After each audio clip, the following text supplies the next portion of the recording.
Kevin from Brooklyn Hardscape. Things have been a little bit bananas. I've been traveling pretty much for the past 6 weeks. I was in Germany for 2 weeks doing some product videos. It was a lot of fun. I got to hang out with Aquascape and Symphony and Chris Luca. Got to try some new products. This is one of the things that I brought home. It's by Yours. It's a mitt for scrubbing algae. I love it. It fits my giant meat mitts. It's got a couple of different attachments for the Velcro.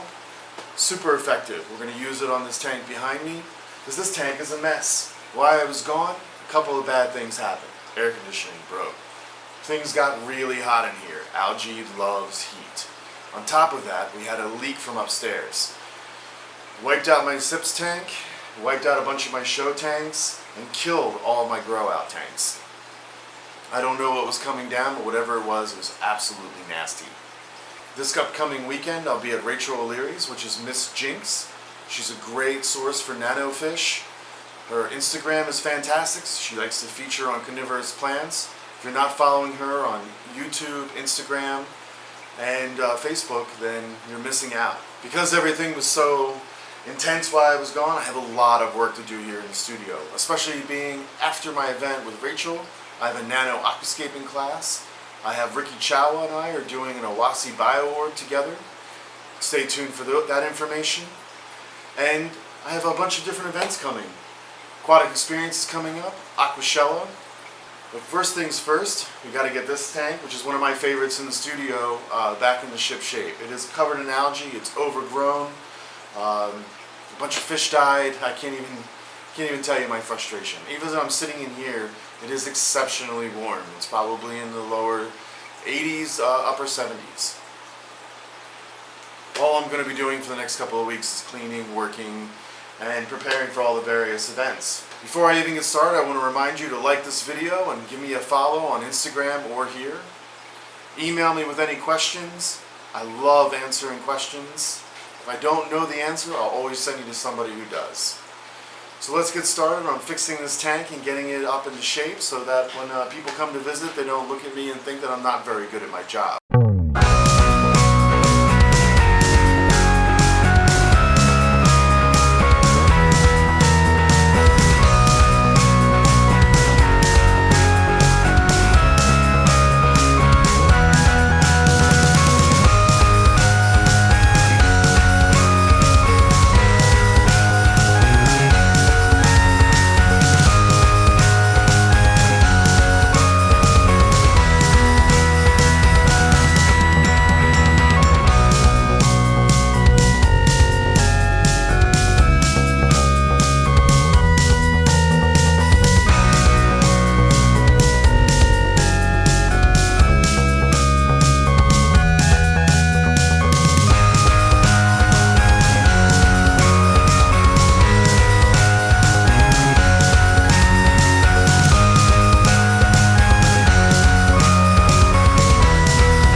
A lot.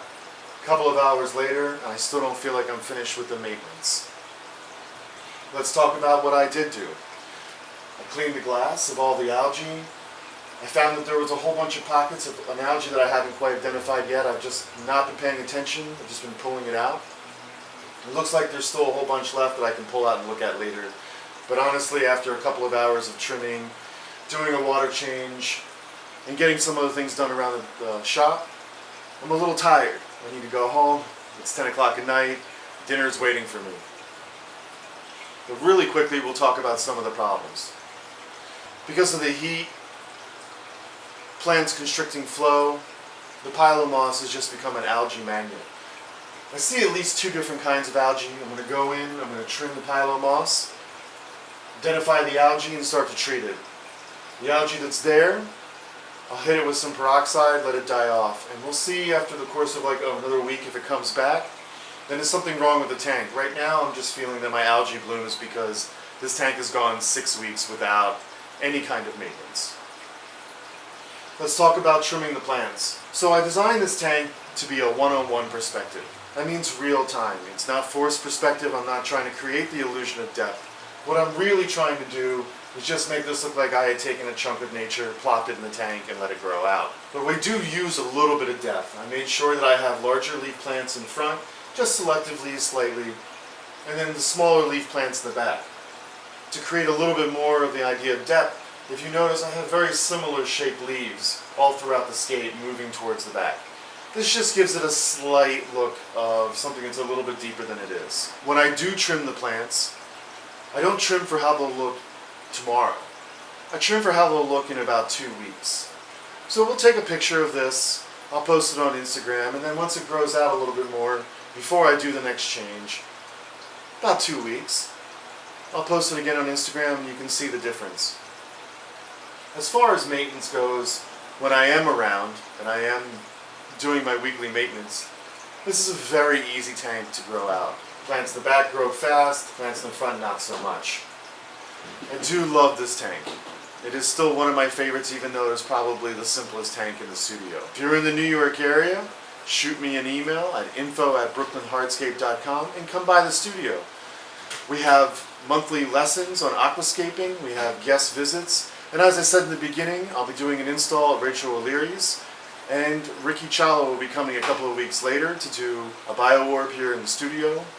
Please hit the like button, please give me a follow here and on Instagram, and email me anytime for any questions. I love to get questions and I look forward to hearing from you. This is Kevin Kelly from Brooklyn Hardscape, and I hope to hear from you soon.